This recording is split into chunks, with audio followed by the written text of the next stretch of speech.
So sa mga gumagastos dyan, lalo na sa Genshin Impact, alam ko Genshin is sugal, pero please guys, please spend responsibly. So meron tayong scenario right now, may situation, nag-call sa akin yung parents ng client, di ko expect that time, yung client ko pala is high school pa, so ginamit yung cash din ng tindahan pang bayad sa akin. So malaki-laki din yun kasi natlan yun buong natlan from zero, so nasa 5K yung singilan ko.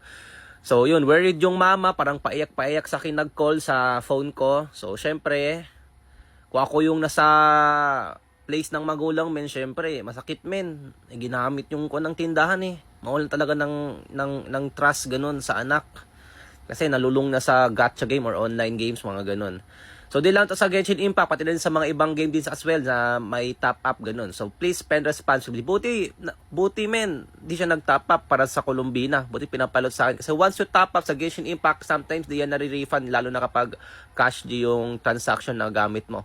Buti na lang gamit sa akin is pilot lang, so ma-refund ko pa since di ko pa naman nasimulan or ma-full refund pa natin.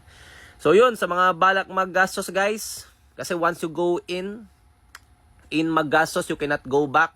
You cannot go back guys kasi di kayo maging F2P. So as possible, if kayo maging F2P lang guys, just keep on grinding. Pero yun nga, kung may extra income or extra budget, gastos lang, kahit yung liit-liit lang, kahit yung Welkin Moon, palag na yan. So yun, I love you all.